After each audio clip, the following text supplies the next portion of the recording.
Welcome into episode 4 of Texans On Tap. I'm Brandon Strange, joined by Charlie Palillo and Josh Jordan. Texans still looking for that first win of the young season against the Jaguars in Jacksonville. Jags looked to bounce back from their loss to the Chiefs in KC, where they were held to just 9 points.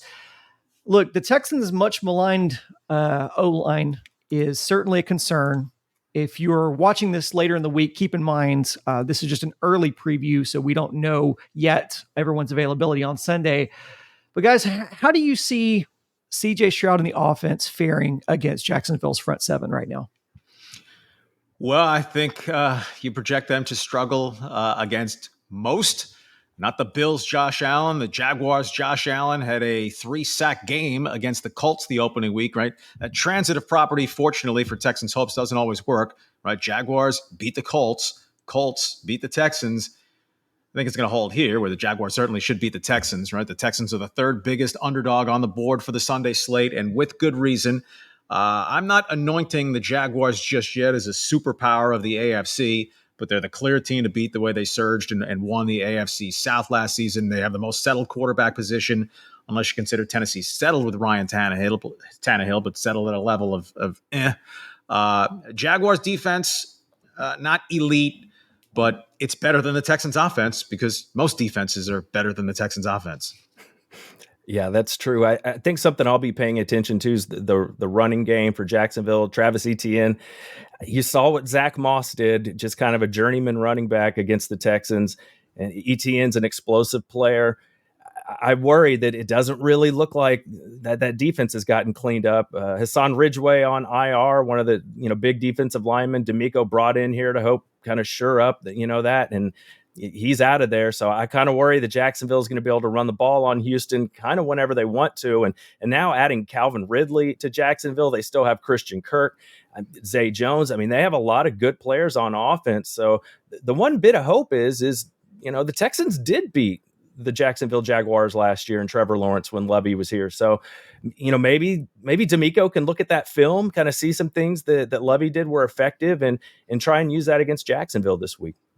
Brandon, you asked about the Texans matching up against the Jags front seven. It's not favorable, but part of the quandary for D'Amico and Slowick as you're trying to cultivate and develop CJ Stroud, trying to get the run game going because, well, it's good to have one. 2, it alleviates pressure on the quarterback and opens up more things that you can try offensively.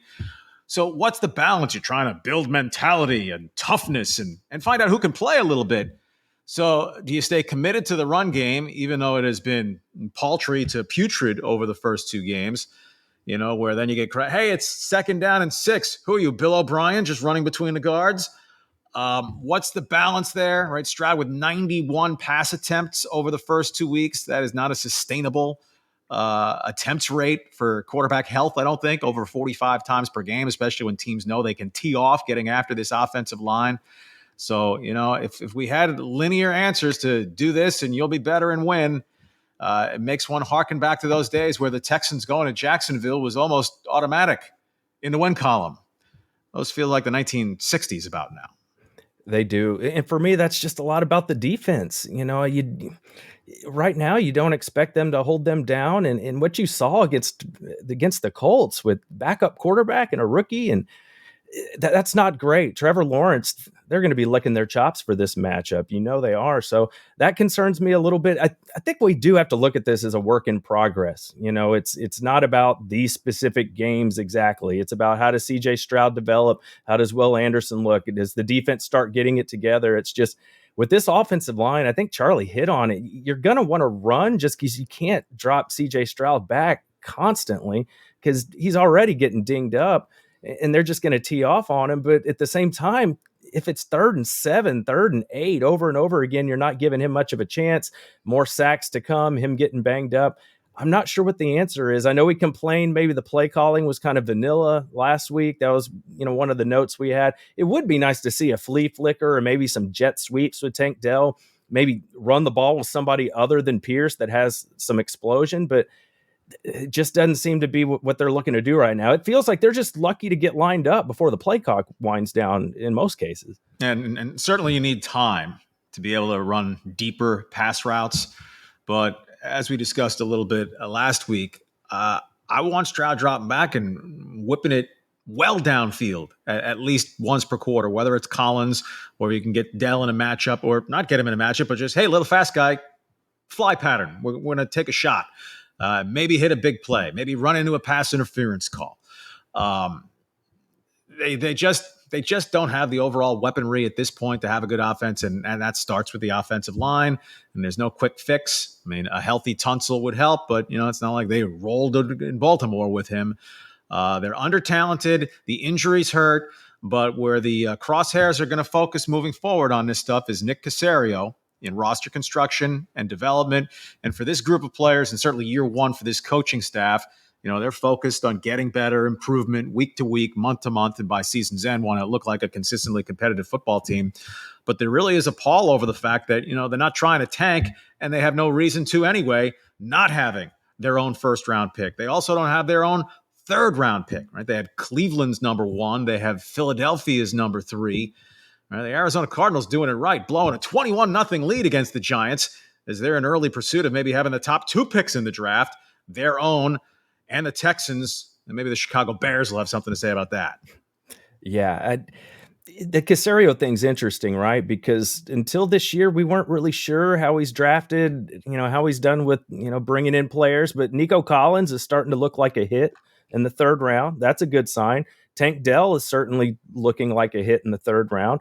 Robert Woods has been fine as your free agent pickup at wide receiver. He's been very involved. So those things look good. Dameon Pierce, that looks like a good pick as well. So the skill guys, it looks like Nick's done okay, but the offensive and defensive line, that's where you kind of, it hasn't been as great. What was the DeAndre Hopkins trade? They traded the 2nd round pick and they used that on a defensive lineman, and he washed out quickly. So it seems like skill players, Nick's doing okay, but in the trenches, there's been more misses than hits.